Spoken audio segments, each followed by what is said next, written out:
Wait లాస్కి సంబంధించి మీరు ఏదైనా ప్లాన్ చేస్తే కనుక దాన్ని సిస్టమేటిక్గా చేయండి. ఈ మధ్య చాలామంది ఇన్ఫ్లుయెన్సర్స్ మౌంజారో, ఒజంపిక్ వీటిని ప్రమోట్ చేస్తున్నారు వెయిట్ లాస్ కోసం. ఇన్ని సెషన్స్ ఆఫ్ ఇంజెక్షన్స్ తీసుకుంటే చాలా వెయిట్ లాస్ అయ్యింది, 5 kgs 10 kgs అని చెప్పేసి. కానీ this kind of promotion is not at all good. ఎందుకంటే ప్రతి ఒక్కరి బాడీ ఒక తీరులో ఉండదు. Everyone's body doesn't accept it, and ఆ ఇంజెక్షన్స్ బాడీలోకి వెళ్ళి చాలా డ్యామేజ్ చేస్తుంది.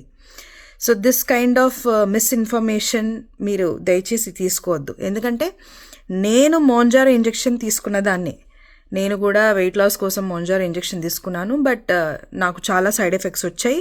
ఎప్పుడైతే నేను ఇంజెక్షన్ స్టాప్ చేశానో ఇమీడియట్గా నేను వెయిట్ ఇంకా గెయిన్ అయ్యాను, ఉన్నదానికంటే కూడా కొంచెం గెయిన్ అయ్యాను. సో దయచేసి ఈ కైండ్ ఆఫ్ ప్రాపగాండాని మీరు తీసుకోవద్దు. హెల్త్ చాలా డ్యామేజ్ అవుతుంది. ఎస్పెషలీ గ్యాస్ట్రిక్ ఇష్యూస్ అన్నది సివియర్గా వస్తుంది. It's a kind of a gas bubble which will form inside. అది ఆ రకంగానే కాదు, నాకు లోవర్ బ్యాక్ చాలా పెయిన్ వచ్చేది, థైరాయిడ్ ఎలివేట్ అయ్యింది. సో హార్మోనల్ ఇష్యూస్ చాలా వచ్చాయి, ఫేస్ అంతా ఫ్లఫీగా అయింది. అంటే వాళ్ళు ఏం చెప్తారు, ఇనిషియల్ ఫస్ట్ ఇంజెక్షన్కి అలానే ఉంటుంది, సెకండ్ ఇంజెక్షన్ నుంచి బాగుంటుంది తీసుకోండి అని చెప్పేసి అంటారు.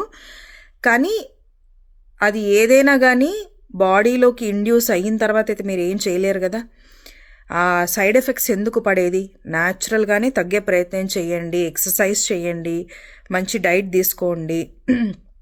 బాడీని ఎంతసేపు మీ కంట్రోల్లోకి తీసుకోండి, దాని కంట్రోల్లోకి మీరు వెళ్ళిపోకుండా. అలా అయితే కనుక బాగా చేయొచ్చు. నేను ఓన్గా మోంజారో ఒక ఇంజెక్షన్ తీసుకున్నాను కాబట్టి నేను చెప్పగలుగుతున్నాను. వేరే ఎవరో చాలామంది ఇన్ఫ్లుయెన్సర్స్ మేము తీసుకున్నాము, చాలా వెయిట్ లాస్ అయ్యాము, చెయ్యండి అని చెప్తున్నారు. కానీ ప్లీజ్ దయచేసి, నేను ఇప్పటిదాకా ఏ ప్రమోషన్ చేయలేదు, దేని గురించి నేను మాట్లాడలేదు. స్పెసిఫిక్గా నేను ఒక వీడియో చేసి ఎప్పుడు లేని ఈ అమ్మాయి ఎందుకు పెడుతుంది అని అంటే కేవలం మీ అందరి హెల్త్ కోసం మాత్రమే నేను పెడుతున్నాను. నేనేమాత్రం రెడీ అవ్వలేదు, మేకప్ అవ్వలేదు, ఏమీ లేదు. బట్ స్టిల్ ఐ ఫీల్ నేను ఈ విషయం ఎలా అయినా మీకు చెప్పాలి, ఇది మంచిది కాదు, ఈ kind of weight loss journey అనేది వద్దు. అండ్ ప్రతి ఒక్కరూ జెనెటికల్లీ కొందరు లావు ఉంటారు, కొందరు మరీ సన్నం ఉంటారు, వాళ్ళు ఏం తిన్నా కానీ అసలు ఒళ్ళు రారు, కొందరు పాపం ఏం తినకపోయినా కూడా ఒళ్ళు వస్తారు. ఇది it's a DNA, it's genetical, you have to accept that. దానికోసం అని చెప్పి మీరు ఈ ఇంజెక్షన్లు సన్నబడ్డానికి, అందంగా కనిపించడానికి ఇవన్నీ మీరు దయచేసి చెయ్యొద్దు. ఎన్ని చేసినా కానీ అందం కోసము, ఆరోగ్యం రమ్మంటే మాత్రం రాదు. హెల్త్ రావాలి అని అంటే ఎన్ని కోట్లు పెట్టినా రాదు. First try to be healthy. ఈ అందం కోసము ఆరటము ఎక్కువ చేయకండి. ఎందుకంటే చాలామంది హీరోయిన్స్ కూడా ఇప్పుడు రకరకాల సర్జరీలు అవి ఇవి చేసుకుంటారు, కానీ బొమ్మలాగానే, వాళ్ళకేం ఒంట్లో ఓపిక ఏం ఉండదు.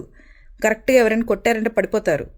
అదే మీరు నార్మల్ హౌస్ వైఫ్తో కంపేర్ చేస్తే వాళ్ళకి చాలా స్ట్రెంగ్త్ ఉంటుంది. అది నార్మల్గా ఈ కాస్మెటిక్ సర్జరీస్కి వెళ్ళే వాళ్ళకి ఎవ్వరికీ ఉండదు.